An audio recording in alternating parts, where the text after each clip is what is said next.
이사야 12장 1절과 2절의 말씀 우리 같이 함께 한 목소리로 봉독하겠습니다.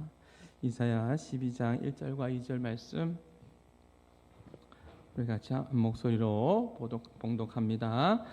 그날에 내가 말하기를 여호와여 주께서 전에는 내게 노하셨사오나 이제는 주의 진노가 돌아섰고 또 주께서 나를 아니하시오니 내가 주께 감사하겠나이다 할 것이니라. 보라, 하나님은 나의 구원이시라. 내가 신뢰하고 두려움이 없으리니 주 여호와는 나의 힘이시며 나의 노래이시며 나의 구원이심이라. 아멘. 오늘 말씀의 제목은 내가 주께 감사할 노래할 이유입니다. 오늘은 추수감사주일을 한 주 앞둔 주일입니다. 시간이 참 빨리 지나가죠. 이번 한 주간은 지나온 올 한 해를 돌아보면서 또 감사함으로 준비하는 복된 주간이 되었으면 좋겠습니다. 지난주 다니엘 기도회에 어떤 한 영상을 보았는데 그곳에 그 영상에 나오는 어떤 분의 고백이 제 머릿속에 내리에 계속 생각이 납니다. 그분은 림프암에 임파선에 여러 가지 암이 찾아왔는데 한 번도 하나님을 원망한 적이 없대요. 근데 저 같으면, 여러분 같으면 어떨 것 같아요? 여러 가지 암에 걸린 그런 상황 가운데 하나님 원망스럽지 않을까요? 근데 그분이 폐암이 또 찾아왔을 때는 너무 힘들더래요. 그래서 딱 한 번 하나님 앞에 원망했대요. 하나님, 제 인생이 왜 이래요? 한 번 원망했대요. 근데 그분의 소원이 뭐냐면 하나님과의 관계가 멀어지지 않는 거래요. 한 번 원망했는데 이상하게 원망하고 불평하는 그 마음이 생기니까 하나님과의 관계가 소원해지더라는 거죠. 그것이 너무나 두렵다라는 것이죠. 그 힘든 시간 속에서도 딱 한 번 원망했대요. 딱 한 번 원망했대요. 그러면서 자신이 아픈 것보다도 하나님과의 관계가 소원해지는 것이 더 힘들더라는 것을 고백하는 것이죠. 그분이 이런 고백도 했어요. 자신의 인생에 있어서 찬양이 나의, 기억나세요? 찬양이 나의 뭐라고 했죠? 진통제입니다. 고통이 있지만 찬양이 나의 인생의 진통제가 됩니다. 하나님 감사합니다라고 고백합니다. 제가 늘 여러분에게 같이 함께 나누면서 또 감사하자고 이야기했지 않습니까? 감미고사잘합시다 이런 표현을 우리 같이 나누었었는데요. 이 감자가 뭐라고요? 감사합니다. 미가 뭐라고요? 미안합니다. 고가 뭐죠? 고맙습니다. 사랑합니다. 제가 더 잘하겠습니다. 다니엘 기도해 보니까 자랑이라는 단어를 많이 쓰더라고요. 그래서 감미고사 자랑하겠습니다. 누구를요? 예수님을 자랑하고 교회를 자랑하고 성도가 성도를 자랑할 수 있는 그 아름다운 그런 모습들의 삶들이 우리 가운데 있기를 주님의 이름으로 축복합니다. 먼저는 감사하는 거예요. 작은 것이라도 감사하고 감사하면 또 다른 감사를 이어지게 합니다. 제가 늘 강조하지 않습니까? 감사는 또 다른 감사를 이어지게 합니다. 그 감사에서 멈추는 것이 아니라 하나님께서 나에게 하나 더 준 게 있습니다. 하나님께 나에게 허락하신 것이 있습니다. 그것에 대해서 내가 감사하면 또 다른 감사를 하나님께서 이어져 나가게 허락해 주신다라는 것이죠. 여러분 생각해 보십시오. 감사를 모르는 사람이 있어요. 배은망덕한 사람이 있습니다. 하나님 앞에서 우리가 배은망덕한 사람이 되면 안 됩니다. 감사는 또 다른 감사를 이어지게 되는데 여러분의 삶 가운데 여러분이 주는 사람입니다. 받는 사람이 늘 받으면서도 감사하지 않으면 여러분 마음이 어떤 마음이 들어요? 좀 불편하지 않습니까? 또 주고 싶어요.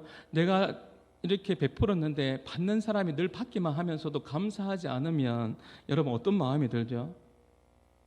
여러분 표정 보니까 별로 말하고 싶지 않군요. 네. 또 주고 싶은 마음이 들고 싶지 않을 겁니다. 돕는 입장에서요, 감사를 모르는 사람들을 돕는 것은요 참 힘듭니다. 그 사람을 지치게 만드는 거죠. 여러분 3년 동안 선교 헌금을 보냈습니다. 개척교회를 도왔습니다. 여러분 3년 동안 그렇게 보내면서도 여러분 감사 편지 하나 없다면, 고백이 없다면 여러분 어떤 마음이 들까요? 베푸는 입장에서 봤을 때는 지치게 되는 거죠. 돕는 것이, 혹시 그런 생각이 들어요.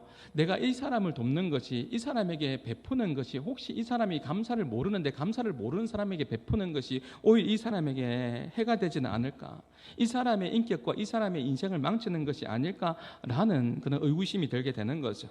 그러면서 급기야 여러분 어떤 마음이 들게 되는 거죠? 아, 이 사람 도우면 안 되겠구나. 이 사람 감사를 모르는 사람인데 이 사람을 도우면 이 사람의 인생이 망칠 수 있겠구나 하면서 어떻게 되죠? 그 지원을, 도움을 중단하게 되는 거죠.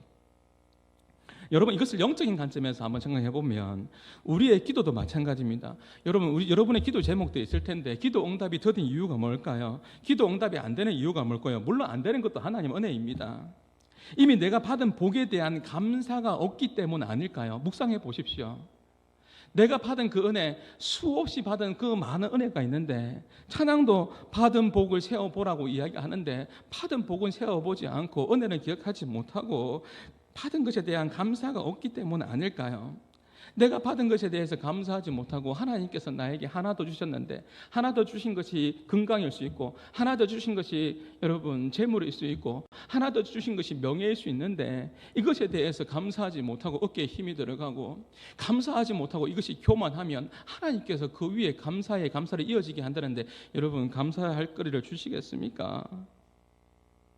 어떤 분이요 하나 더 받은 것이 있는데 이것이 자기 자신에게 있어서 우상이 되었습니다. 하나 더 받은 것이 하나님의 축복이었는데 하나님의 복이었는데 이것이 자기 자신의 인생에 교만하게 만드는 도구로 쓰임받네요. 어떻게 하면 좋을까요? 그래서 고통스러운 시간을 보내면서 하나님께서 기도하는데 하나님께서 네가 가지고 있는 이거 하나 내려놓으라는 그 마음을 주시는 것이죠. 그러면서 상담으로 찾아오는 겁니다. 상담하러 찾아오는데 목사님 저 이거 내려놓을 수 없어요. 저 이거 어떻게 받은 건데 저 이거 내려놓을 수 없어요 라고 이야기하는 거죠. 그래도 아무리 생각해봐도 그 집사님의 생각이 잘못된 것 같아서 집사님 그래도 그거 내려놓으셔야 될 것 같아요. 하나님께서 주시는 마음이라면 그거 내려놓아야 될 것 같아요. 그것이 우상이 되고 그것이 집사님 마음 가운데 불편함이 된다면 그거 분명히 내려놔야 된다라고 그렇게 이야기했더니 그 집사님이 이렇게 이야기합니다. 뭐라고 하냐면 목사님 이것까지 제가 내려놓으면 목사님 이거 내려놓으면 저는 예수님만 바라보고 살아야 해요. 저는 예수님만 바라보고 살아야 돼요. 저는 예수님만 바라보며 살아야 돼요 라고 그렇게 말하면서 자기 자신이 깜짝 놀라는 거죠. 자기 자신이 말을 하면서 정답을 이야기한 거예요. 예수님만 바라보며 살기를 원하는데 하나님께서 감사의 거리로 하나 주셨는데 그것을 감사하지 못하고 그것에 대해서 어깨에 힘이 들어간 거예요. 교만하게 된 거죠. 그 내려놓으라고 하나님께서 계속 이야기하는데 뭐라고 저 이거 내려놓으면 예수님만 바라봐야 돼요. 자신의 말 속에 답이 있는 거죠. 아 그렇구나 예수님만 바라보고 살아가는 삶이 능력이구나 라는 것을 깨닫게 되는 거죠. 사랑하는 여러분, 내가 혹시 지금 감사하지 못하고 있지는 않습니까? 그 이유에 대해서 여러분 생각해 보셨어요? 여러분 감사하십니까? 여러분 삶이 좀 풍성합니까? 행복합니까? 감사하지 못한 이유는 분명히 있을 겁니다.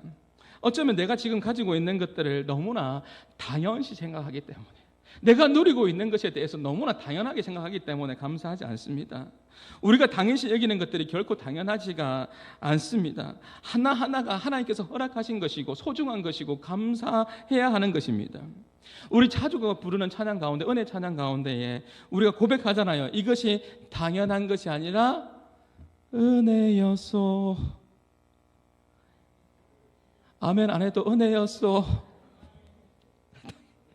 은혜입니다. 생각해보면 우리가 당연시 여기는 것들이 당연한 게 아니에요. 우리 자녀들이 막 쏙쏙일 때가 많이 있잖아요. 우리 교회는 젊은 부부들이 많은 편이에요. 젊은 부부들이 이렇게 예배 드리는 것이 참 쉽지가 않아요. 오늘 날씨가 추워서 그런지 제 눈에 안 보이는 사람들이 제법 많은 것 같은데요. 아이들을 양육하면서 신앙생활 하는 것이 참 힘들어요. 집중하기도 힘들고요. 여러분 기도 많이 해주셔야 돼요. 젊은 부부들이 신앙 잘 지키면서 믿음 생활 잘 해나갈 수 있도록 여러분 많이 기도해 주셔야 된다는 거예요. 밤잠을 설치면서 아이를 양육하는 게 쉽지 않잖아요. 그래서 예배 자리에 나오면 예배 집중하는 것이 어려운 거예요. 아이도 돌봐야 되고 목사님 말씀도 들어야 되고 그러면서 집중하는 것이 보통 힘든 것이 아닙니다. 여러분 기도해 주셔야 되는 거예요. 우리가 자녀를 양육하다 보면 여러분도 그런 고백을 한 적이 있지 않습니까?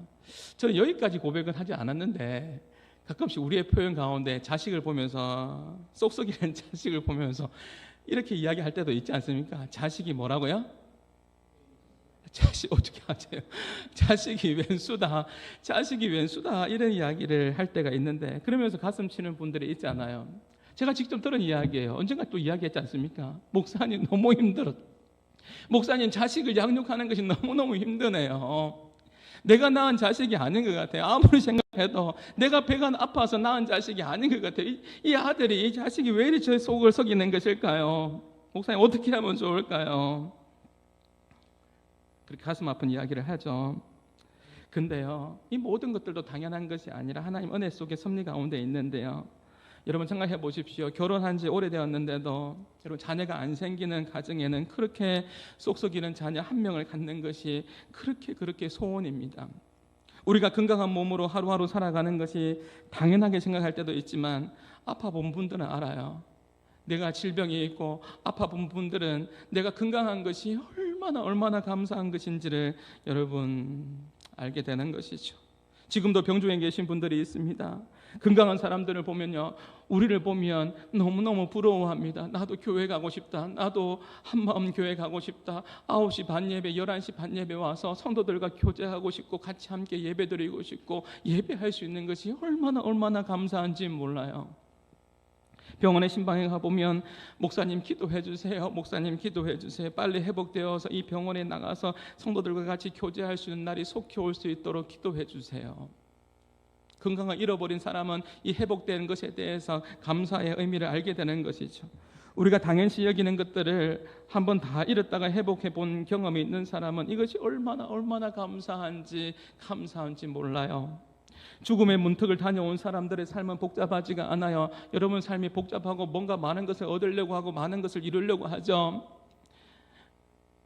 그런데 죽음의 문턱을 다녀온 사람들은 삶은 단순합니다. 이 모든 것이 다 새롭게 보이는 것이죠. 주어진 삶에 대해서 하나님 앞에 감사하며 어떻게 살아가는 것이 가치 있는 삶일까? 어떻게 살아가는 것이 하나님께 영광을 돌릴 수 있는 삶일까? 고민하기 시작합니다. 감사하며 살아가요. 오늘 본문에 보면 이사야가 구원의 하나님께 감사의 노래를 부릅니다. 오늘 본문의 이사야 12장의 배경은 우리가 너무나 잘 알고 있듯이 구원의 하나님 앞에 감사의 찬양을 부르는 고백입니다. 북이스라엘이 아수르에 멸망당하잖아요. 언제 멸망당하죠? BC 722년에 북이스라엘이 아수르에 멸망을 당하고 남유다도 어느 나라에 멸망당하죠? 바벨론에 몇 년도예요? BC 586년에 북이스라엘도 남유다도 아수르의 바벨론에 멸망을 당해서 이스라엘 백성들이 가슴에 상처를 안고 살아가는 삶이 완전 잿더미 속에서 살아가게 되었습니다. 그때 하나님께서 다시 이스라엘 백성들에게 회복시켜 주실 것을, 구원해 주실 것을 약속의 말씀이 바로 이사야 12장의 말씀이 되겠습니다. 잿더미 되었던 그들의 인생 가운데 회복시켜 주실 것에 대한 말씀이 이사야 12장의 말씀인 것이죠. 오늘 예배를 드리면서 혹시 성도들 가운데 여러분 가운데 그런 마음으로 예배 드리는 분들도 있을 겁니다. 완전히 목사님 제 마음에 시커멓게 다 탔습니다. 너무 힘듭니다. 잿더미가 되어서 시커멓게 다 타버렸습니다. 그렇게 상한 마음으로 멍든 그런 심령으로 마음으로 예배 드리는 사람도 있을 겁니다. 오늘 예배를 통하여서 하나님의 회복의 은혜가 여러분 가운데 충만하게 임하기를 주님의 이름으로 축복합니다. 여러분 1절의 말씀을 보십시오. 1절에 보면 그날은 회복의 날, 구원의 날입니다. 이스라엘 백성들의 잿더미가 되어서 고통 속에 살아갑니다. 슬퍼하며 살아갑니다. 근데 하나님께서 구원의 놀라운 소식을 전해줍니다. 뭐라고요? 그날에 회복의 날을 이야기합니다. 같이 한번 읽어봅니다. 그날에 내가 말하기를 여호와여 주께서 전에는 내게 노하셨사오나 이제는 주의 진노가 돌아섰고 또 주께서 나를 아니하시오니 내가 주께 감사하겠나이다 할 것이니라. 이번 한 주간 추수감사주를 앞두고 여러분 무엇을 감사하겠습니까? 이스라엘 백성에게 임할 그 회복의 때를 바라보며 감사를 노래하며 찬양합니다. 이스라엘 백성들이 하나님의 마음을 정말 아프게 했습니다. 오늘 1절에 보면 내게 노하셨사오나 하나님 마음이 너무나 아팠습니다. 왜냐하면 그 백성들이 겉으로는 예배를 해드렸지만 뒤로서는 세상 사람들보다 더 많은 죄를 지으며 살아갔습니다. 형식적으로 예배를 드리면서 온갖 엄난과 제약된 삶을 살았던 것이죠. 그러면서 가장 싫어하는 게 뭐예요? 하나님이 싫어하는 것이 무엇이죠? 우상 숭배하면서 수백 년 동안 반복하면서 하나님의 마음을 찢어 놓았습니다. 가슴 아프게 했습니다. 그렇게 반복하면서 우상 숭배하며 살았습니다. 하나님께서 은혜 베풀어 주셨는데, 하나 주셨는데 또 하나 주셨는데 그것에 대해서 감사하지 못하고 그것에 대해서 우상 숭배하고 하나님보다 다른 것을 더 사랑하면서 교만하게 그렇게 살아왔던 것이죠. 이것이 하나님의 마음을 너무나 아프게 했던 것이고, 그래서 하나님께서 사랑의 매를 드셨는 것입니다. 722년도에 북이스라엘이 멸망하게 되고 남유다가 멸망하게 된 이유는 뭐냐면 하나님께서 주신 것에 대해서 감사하지 못하고 우상 숭배했기 때문에 그렇습니다. 하나님 마음이 너무나 아프셨습니다. 그래서 사랑의 해초리를 절 수밖에 없었습니다. 1절의 말씀이 그 말씀이에요. 내게 노하셨으나, 그러나 사랑의 하나님께서 이제는 1절에 보면 이제는 주의 진노가 돌아섰고 회복의 때를 이야기합니다. 또 주께서 나를 아니하시오니, 여기 보면 아니한다라는 말이 나옵니다. 이 의미는 하나님께서 이제 그 멍든 그 상처를 치유하여 주시고 회복시켜 주실 것을 이야기하는 것이죠. 이것이 아니한다라는 거예요. 어떤 분이 그래요. 지난 여름이었는데 목사님 예배를 드리는데 그분이 이런 고백을 하는 거, 예배 마치고 나가면서 목사님 오늘 너무너무 따뜻했어요. 너무 좋았어요. 따뜻했어요. 이렇게 이야기하는 거예요. 이 목사가 영적으로 깨어 있어야 되는데 그럼 너무 따뜻했어요. 이렇게 이야기하면 제가 뭐라고 이야기해야 되는 거예요? 여름이니까 에어컨을 조금 더 틀어드릴까요? 좀 더웠나요?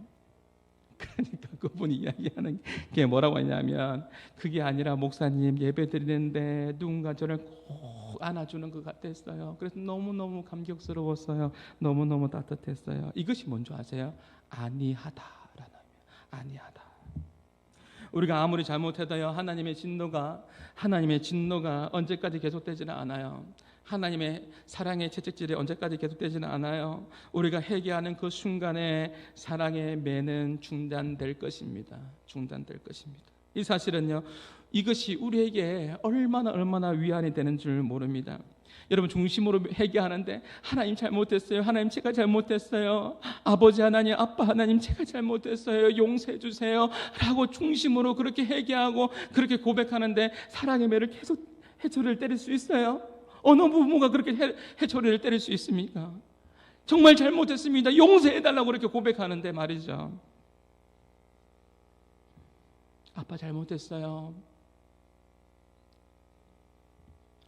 제가 미국에서 유학 시절에 저희 집이 환경이 좋지 않은 곳이었어요. 어쨌든 복층에 살았는데 싼 곳 찾아가서 살았는데 어쨌든 집은 하나님께서 은혜로 복층에 살게 해주셨는데, 교육은요, 자녀의 교육은 사실 남자가 이렇게 해야 하는데, 여러분이 저를 봐서 알겠지만 제가 그렇게 엄하지를 못합니다. 그러다 보니까 늘 항상 저희 아내에게 미안한 마음이 있는데, 이 양육과 훈육을 저희 아내가 좀, 지금도 마찬가지인 것 같아요. 아이들이 이제 많이 성장했지만 아주 어렸을 때, 우리 둘째 주영이가 아주 어렸을 때 뭔가 큰 잘못을 했는가 봐요. 제가 복층에 2층에 있었는데 1층에서 보니까 혼나는 소리가 들려와요. 그러니까 어떻게 하겠어요? 주영이가 2층 복층으로 막 뛰어 올라오는 거죠. 아빠 하면서 막 울면서 막 이 아이가 막 뛰어오는 거죠. 하나 물어보겠습니다. 우리 아들 지금 중3입니다. 지금도 뛰어올까요? 그때가 그립습니다. 아빠 하고 이렇게 아빠 하고 뛰어올 때가 그때가 그립습니다. 지금은 안 뛰어옵니다. 여러분, 혼난 것 같아요. 그래서 엄마도 아들도 막 복층으로 막 뛰어 올라오니까 엄마도 막 해초리를 들고 뛰어 올라오는 거예요. 아빠 잘못했어요. 아빠 아파요. 막 그러죠. 그러면 제가 이 아이를 어떻게 할까요? 이 아이를 꼭 안아주는 거죠. 이 아이를 안아줄 때 우리 아내는 뭐라고 이야기합니까? 아이 내놓으세요. 그럴 때 제가 또 뭐라고 이야기합니까? 이렇게 이야기하죠. 차라리 저를 때리세요. 차라리 저를 때리세요. 아빠 잘못했어요. 아빠 잘못했어요. 잘못했어요. 엄마 잘못했어요. 이렇게 자신의 잘못을 이야기하는데 어느 부모가 계속 매를 때릴 수 있습니까? 여러분, 지난 날들을 생각해 보십시오. 하나님께서 우리가 잘못된 길을 걸을 때 그 죄악으로 인해서 사랑의 매를 드실 때가 있습니다. 그때는 모르는 거예요. 내 인생의 광야의 시간을 보낼 때 너무너무 힘들다, 너무너무 어렵다 라는 시간들을 보내지만, 그때는 하나님이 혹독하게 생각되고 좀 원망스럽게 생각되고 그럴 때도 있을 겁니다. 그런데 시간이 지나고 보면 이 모든 것들이 하나님께서 우리의 가정을 향한, 우리 교회를 향한, 내 삶을 향한 하나님의 놀라운 계획이었다는 것을 여러분 고백하게 되잖아요. 왜 하나님께서 왜 사랑의 매를 드십니까? 우리의 믿음이 더욱더 성장하기 위해 원하는 하나님의 그 뜻도 있고요. 그리고 왜 사랑의 매를 듭니까? 우리가 잘못된 길을 갈 때 중단하라고요. 거기서 돌이키라고요. 하나 더 준 것에 대해서 감사하라고요. 그거 하나 더 준 것은 너가 교만하기 위해 준 거 아니라고요. 감사하라고 준 것이라고요. 지난주에 이현상 목사님의 설교를 듣는데, 다니엘 기도회 때 이현상 목사님이 미국에 계신 목사님이에요. 그 목사님이 가지고 있는 강점들이 너무 많더라고요. 설교도 참 잘하시고 강점도 참 많이 있고, 그 목사님의 최고의 강점은 여러분은 뭐라고 생각했습니까? 그 목사님이 저보다 훨씬 목소리도 너무너무 좋아요.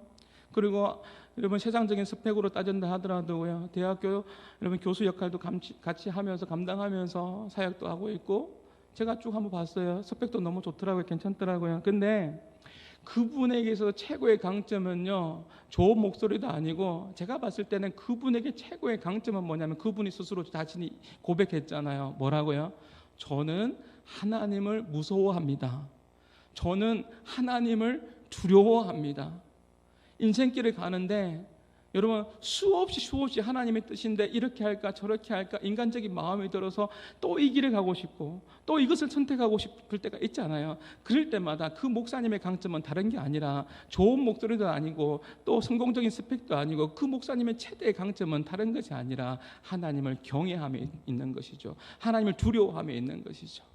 우리 한마음의 모든 성도들이 하나님을 경외하는 자가 될 수 있기를, 하나님을 두려워하는 자가 될 수 있기를, 세상의 골리앗 앞에서 두려워하지 말고 하나님을 경외하고 하나님을 두려워하는 우리 한마음의 성도들이 될 수 있기를 주님의 이름으로 축복합니다. 어떤 부모가 자식이 멸망의 길로 계속 가는 것을 보면서 가만히 있습니까? 중단시켜야 되는 것이죠. 그래서 사랑의 매를 들 때가 있습니다. 우리가 잘못된 길을 가고 있다면 여러분, 돌이켜야 됩니다. 이것을 해결하고 이야기하죠. 누가복음 15장에 보면 탕자가 돌아오기를 기다리는 아버지가 있습니다. 우리 교회에 그래도 하나님께서 방문자를 보내주시고 또 새 가족을 보내주셔서 여기까지 왔습니다. 저희 아내가 참 아름다운 모습이 있다라고 저에게 알려주었는데, 그것이 뭐냐면요, 여러분들도 예배드리기 전에 여러분과 약속했던 분들 교회 온다고 했을 때 조금 늦어지면 어떻게 해요? 막 밖에서 기다리죠? 언제 오나 시계 보고 있고 왜 이리 안 오나? 사실 제가 오늘 목소리가 갈라지는 것은 뭐냐면, 계속 예배드리면서 여러분 보고 있는 거예요. 오늘 약속했던 그 윤예나 그 친구 왜 안 올까? 분명히 약속했는데 꼭 예배드렸으면 좋겠는데, 오늘 예배드려야 되는데 어쩌면 우리가 예배드리는 이 예배 시간이 너무나 소중한데 왜 안 나올까? 소중한 안 나올까? 그렇게 약속한 분이 오기만을 막 예배 시간은 다가오고 안 올 때 밖에서 막 기다린대. 그 모습을 보면 너무너무 아름답대요. 한 영혼 한 영혼을 사랑하는 그 부모의 영적인 그 부모의 마음인 거죠. 하나님 아버지는요, 우리가 주님 앞에 제약된 세상 속에 살아가면서 그렇게 살아가는 그 삶을 원하는 것이 아니라, 때로는 중단해야 되기 때문에 사랑을 매를 드셔서라도 그렇게 돌아오기를 하나님께서 원하신다라는 것이죠. 어떤 분은 이런 고백을 해요. 목사님, 제가 그 시점에서 제가 망했는데 망한 것이 은혜입니다. 망한 것이 은혜입니다. 왜냐하면 만약에 망하지 않고 더 갔더라면 저는 정말 하나님 안 믿었을 것 같아요. 망한 것이 은혜입니다. 내가 그때 안 망했으면요, 돌이킬 수 없는 구렁텅이로 그렇게 빠졌을 것 같아요. 하나님의 사람에게 주는 축복은요, 잘못된 길로 끝까지 가기 전에 어쩌면 초장에 망하는 게 복일 수도 있어요. 어떤 기업은 그렇게 한다고 이야기하잖아요. 구글인가요? 망한 프로젝트를 가지고 오면 이 프로젝트를 하나 기획해서 같이 나누었는데 이것이 잘 되지 않았어요. 그러면 어떻게 한다고 하죠? 그렇게 망한 그 팀을 불러가지고 오히려 축하해주고 막 격려해주고 그렇게 한다고 하죠. 이것을 거울 삼아서 더 나은 길로 나갈 수 있도록 막 축하 파티를 해준대요. 하나님께서는요, 우리가 너무 인간적으로 살아갈 때, 형식적으로 살아갈 때, 감사 없이 살아갈 때 하나 준 것에 대해서 하나하나 허락하신 것이 너무나 많잖아요. 이것에 대해서 감사하지 않고 교만하게 살아갈 때에 죄송하지만 무너지게 하세요. 왜죠? 우리를 사랑하기 때문에 그래요. 광야의 길로 보낼 때가 있어요. 그리고 구원의 하나님을 바라보게 하신다고요. 하영조 목사님 쓴 책 가운데 광야의 삶은 축복이라는 책이 있거든요. 그 책에 보면 이런 내용이 나오는데 제가 읽어드릴게요. 광야의 길을 걷게 하신 분이 하나님이시라면 광야는 뭐라고요? 축복입니다. 지금 광야의 길을 걷고 계신 분이 있습니까? 하나님이시라면 광야는 축복입니다. 광야는 사람이 살 수 없는 땅이요 버려진 땅이지만 광야는 축복의 땅입니다. 광야에서 발견할 수 있는 축복이란 무엇을 많이 가졌는가가 아니에요. 무엇을 많이 가졌는가가 아니라 누구와 함께 있느냐라는 것이죠. 광야의 길을 걸어가면요 알게 돼요. 나에게 정말 필요한 것이 무엇인지. 광야의 길을 걸어가면 나에게 정말 필요한 것은 구름기둥이요 불기둥이요 만나와 메추라기를 베푸시는 하나님이라는 것을 깨닫게 되거든요. 사랑하는 성도 여러분, 하나님과 함께하는 순종의 삶이라면, 잘 들으세요, 하나님과 함께하는 순종의 삶이라면 광야는 축복이 될 수 있습니다. 왜냐하면 하나님의 그 놀라운 기적을 경험하고 더 큰 하나님의 그 구원의 은혜가 임하기 때문인 것이죠. 이제 2절의 구원의 이사야의 이 고백을 한번 들어보십시오. 2절의 말씀입니다. 보라, 같이 읽습니다. 보라, 하나님은 나의 구원이시라. 내가 신뢰하고 두려움이 없으리니 주 여호와는 나의 힘이시며 나의 노래이시며 나의 구원이심이라. 보라, 무엇을 보라는 것이죠? 구원의 하나님을 바라보라는 것입니다. 이스라엘 백성들이 잿더미가 되어서 고통 속에 살아갈 때 하나님께서 말씀하십니다. 보라, 보라, 구원의 하나님을 바라볼 것을 말씀하고 있습니다. 전에는 노하셨으나 이제는 돌이키신다고 이야기했습니다. 안위해 주실 것이라고 그렇게 말씀해 주셨습니다. 우리가 예배 때 방금 불렀지 않습니까? 보라, 너희는 두려워하지 말고 보라, 너희를 인도한 나를. 보라, 구원의 하나님을 바라보라는 것이죠. 영적 전쟁에서 이기는 사람은요 이기는 법을 알아요. 우리 한마음의 성도들이 영적인 전쟁에서 세상 속에 살아갈 때에 영적인 전투를 하면서 승리하는 자가 될 수 있기를 주님의 이름으로 축복합니다. 이기는 법이 무엇일까요? 이기는 법을 알아요. 그것은 뭐냐면 구원의 하나님을 바라봅니다. 하나님께서 나에게 어떻게 역사하셨는지를, 하나님께서 어떻게 큰 일들을 행하셨는지를 기억하면서 그 믿음 가운데 확신하면서 나갑니다. 여러분 사무엘상 17장 31절 말씀에 보면 다윗이 이르되, 한번 읽어볼까요? 시작. 다윗이 이르되 여호와께서 나를 사자의 발톱과 곰의 발톱에서 건져내셨은즉 나를 이 블레셋 사람의 손에서도 건져내시리라. 잘 보세요. 기억하잖아요. 하나님께서 나에게 베풀어 주신 놀라운 그 은혜를 기억하잖아요.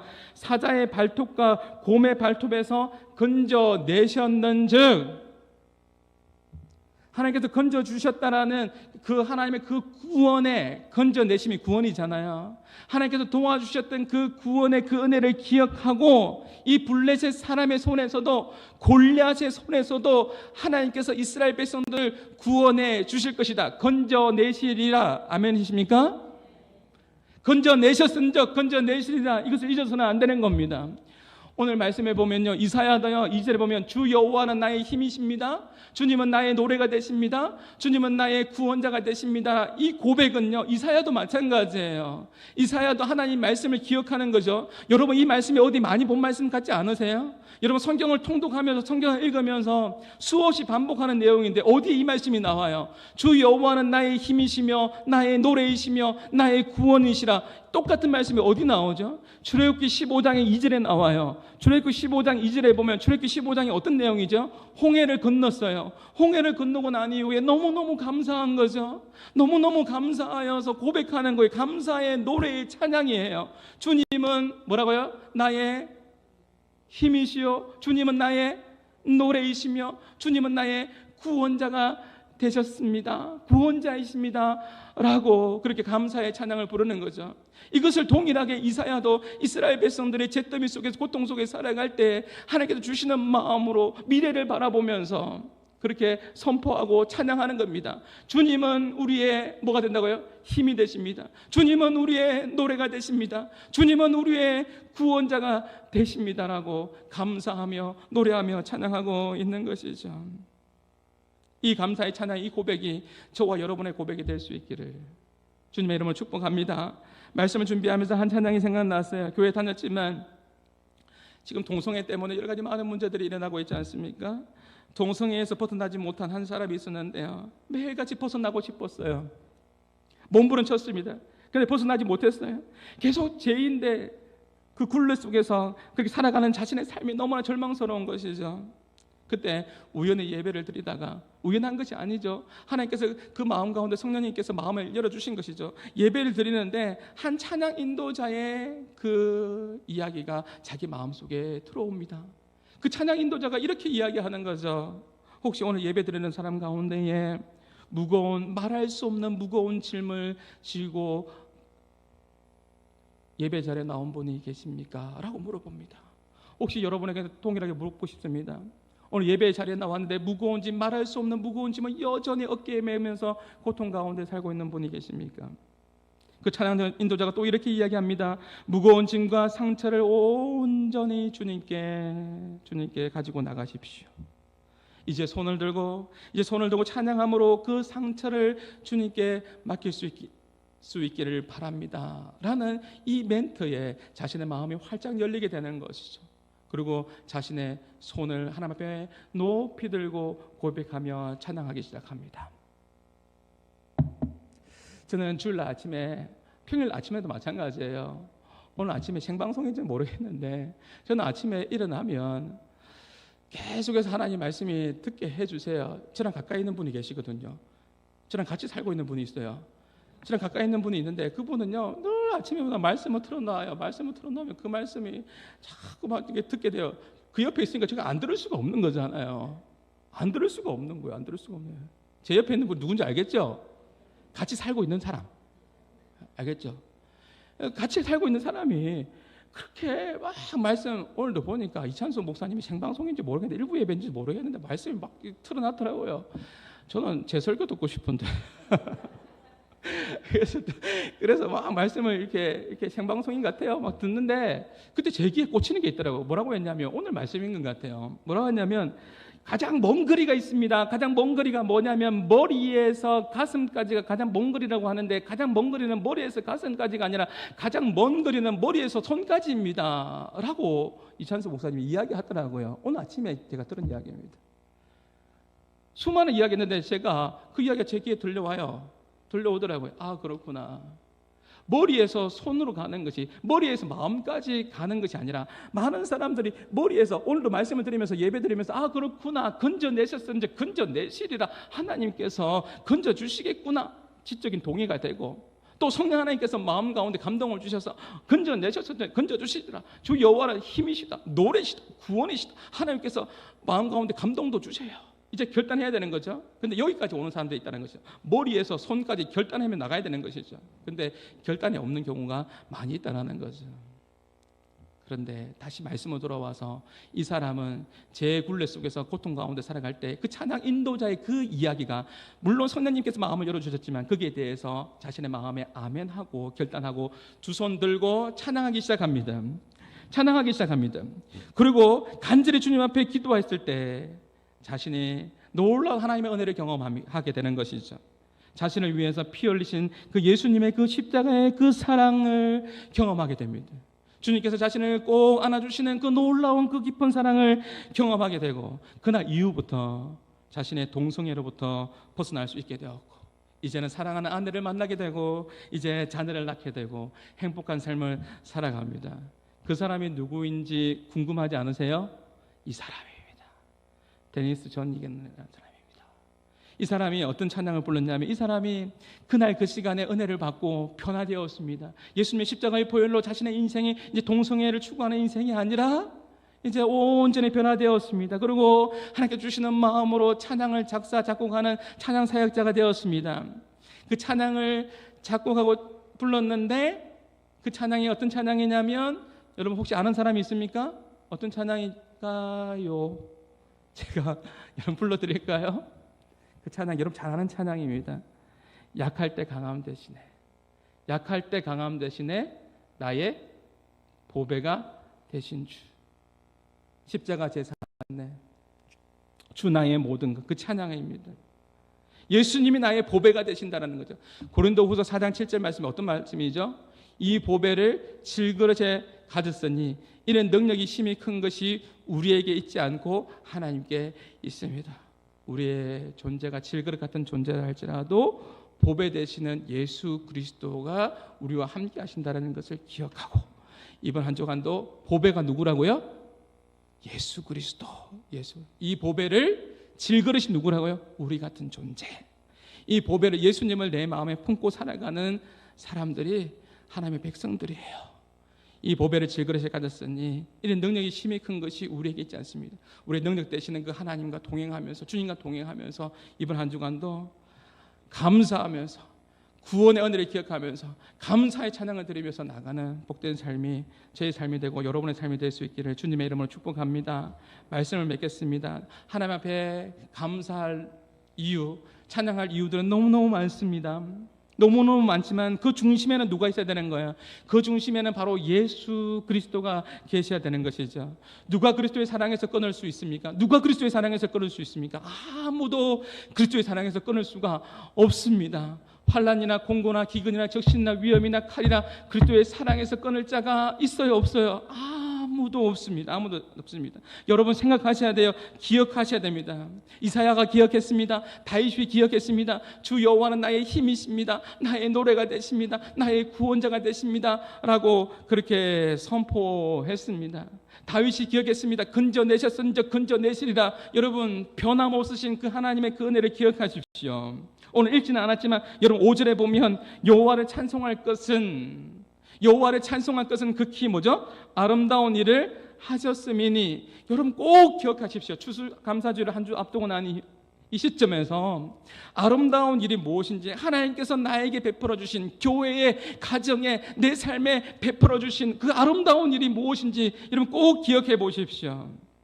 제가 주일학교 때 불렀던 찬양 가운데 아름다운 이야기가 있네, 구세주의 사랑 이야기입니다. 아름다운 이야기, 그 구세주 예수 그리스도의 구속하신 그 사랑의 그 스토리를 여러분 절대 잊지 않기를 바랍니다. 이 찬양의 이 가사의 2절에 보면요, 이런 가사가 있어요. 넓고 넓은 우주 속에 있는 많고 많은 사람들 중에 수많은 사람들 가운데 우리를 선택해 불러주셨다는 그 구원의 은혜 여러분 잊지 마십시오. 구원받고 보호받은 이 몸, 주의 사랑 받게 산다네. 주의 사랑을 받으며 살아가는 거예요. 그래서 제가 기도할 때도 늘 이런 기도 하잖아요. 하나님 은혜 받아야 살겠습니다. 정말 그래요. 하나님의 은혜 가운데 살아가는 거예요. 3절이죠. 사람들이 이해할 수 없네. 뭘 이해 못하죠? 주를 보낸 하나님의 사랑. 이 사랑이 나를 어떻게 해요? 이 사랑이, 구속의 그 사랑이 나를 살게 하는 거예요. 갈보리의 십자가의 그 사랑이 나를 살게 하는 거예요. 십자가의 그 은혜가 나를 살게 하는 것이죠. 여러분 구원은요, 다시 한번 강조하지만 구원은 추상적인 개념이 아니에요. 구원은 추상적인 개념이 아니라 구원은 하나님의 나라를 이 땅에서 경험하는 거예요. 하나님의 나라를 경험하는 것이 구원입니다. 하나님의 다스림과 하나님의 통치를 이 땅 가운데서도 누리며 살아가는 것이 진정한 구원을 맛보며 살아가는 거예요. 저는 우리 한마음의 성도들이에요. 하나님의 나라를 맛보며 살아가는 그 구원의 기쁨과 구원의 감격 속에 살아가는 복된 삶이 우리 한마음의 모든 성도들의 삶이 될 수 있기를 주님의 이름으로 축복합니다. 그래서 우리 한마음교회 계속 외치지 않습니까? 하나님 나라를 꿈꾸고 세상을 감동케 하는 교회를 외치지 않습니까? 이 하나님의 나라는, 이 구원은 하나님의 통치입니다. 하나님 나라는 이 땅에서 하나님 나라와 이 통치와 다스림을 받는 그런 삶을 살아가는 것이죠. 누리며 살아가는 삶이 있습니다. 추상적인 개념이 절대 아닙니다. 이스라엘 백성들이 나라가 망합니다. 여러분의 인생이 망한 것 같습니까? 나라가 망하고 완전히 절망 같은 죽음의 고통 속에 살아갈 때 하나님께서 개입해 주셨습니다. 하나님께서 구원으로 함께 해주셨습니다. 그랬더니 그들이 살아났습니다. 이것이 얼마나 감격스럽습니까?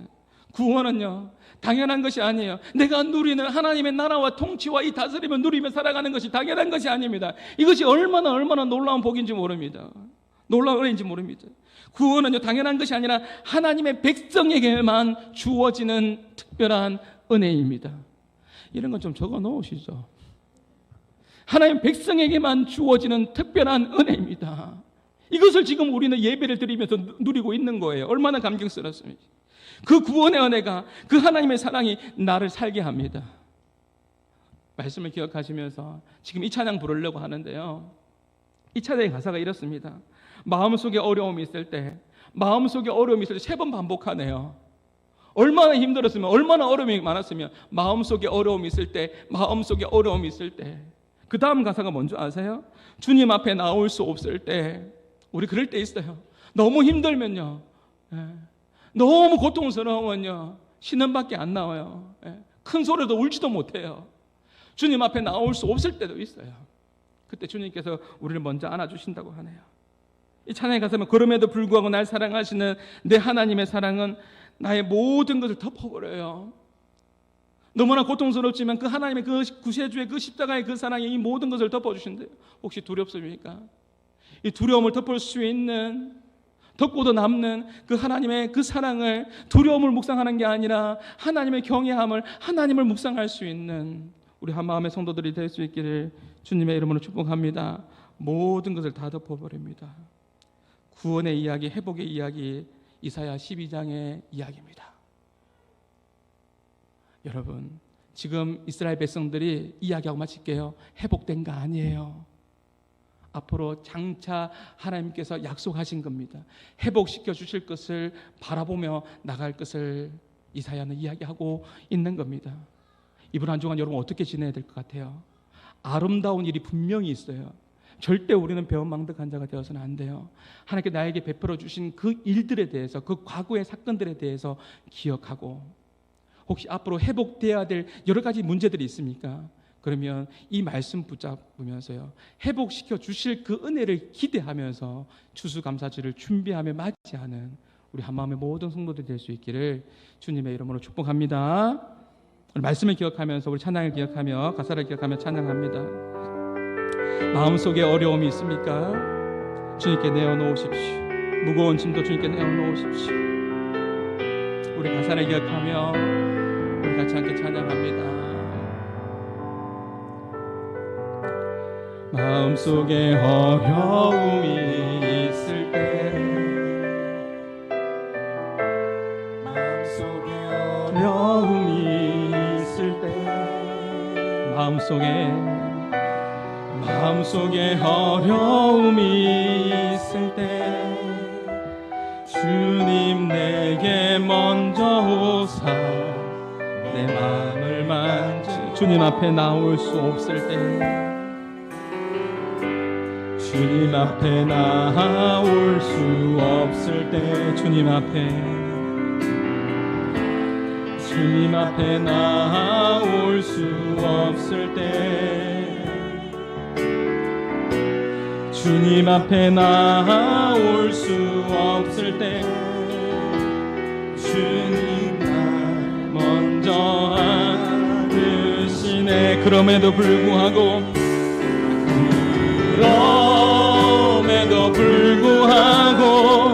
날 알아주시는 내 하나님의 사랑은 나의 모든 걸 덮고, 그럼에도 불구하고 날 안아주시는 내 하나님을 부를 때 아버지. 다시 한번 찬양합니다. 마음속에 어려움이 있습니까? 마음속에 어려움이 있을 때,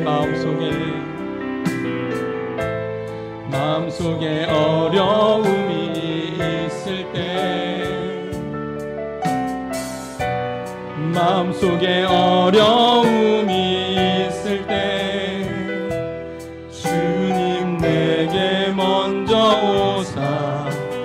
마음을 만지고 주님 앞에 나올 수 없을 때, 주님 앞에 나올 수 없을 때, 주님 앞에 나올 수 없을 때, 주님 앞에 나올 수 없을 때, 주님 날 먼저 안으시네. 그럼에도 불구하고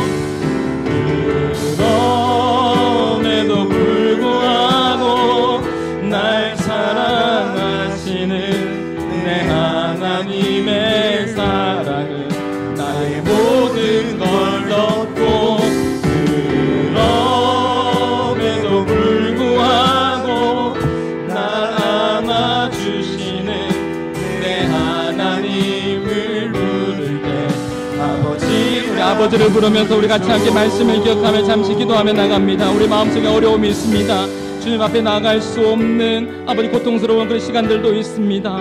하나님 은혜 베풀어 주옵소서. 내가 무엇을 해서 주님이 나를 사랑하는 게 아니에요.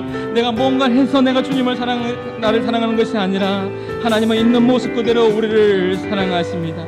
오늘 말씀을 기억하시면서 여러분 가운데 하나님 주시는 그 마음으로 하나님 기억하겠습니다. 우리에게 성령을 주시는 그 하나님의 말씀을 붙잡고 나가겠습니다.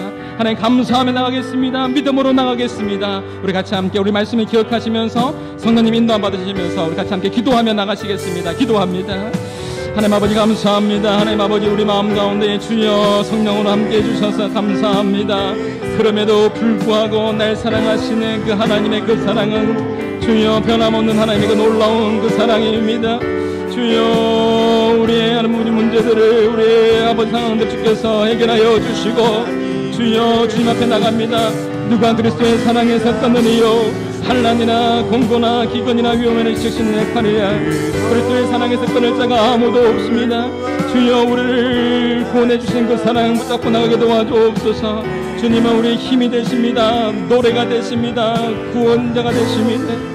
구원의 하나님을 바라보며 믿음으로 나가는 우리와 모든 성도들이 되게 하여 주시옵소서. 오 하나님 아버지 하나님 함께하여 주시옵소서. 오 주님 아멘. 예수님 이름으로 기도합니다. 이제는 우리 주 예수 그리스도의 은혜와 하나님의 사랑과 성령님의 감화 감동 교통하심이 그럼에도 불구하고 날 사랑하시는 그 구원의 하나님을 붙들고 감사함으로 나가기로 결단하는 모든 믿음의 백성들 머리 위에 이제로부터 영원토록 항상 함께 있을지어다. 아멘.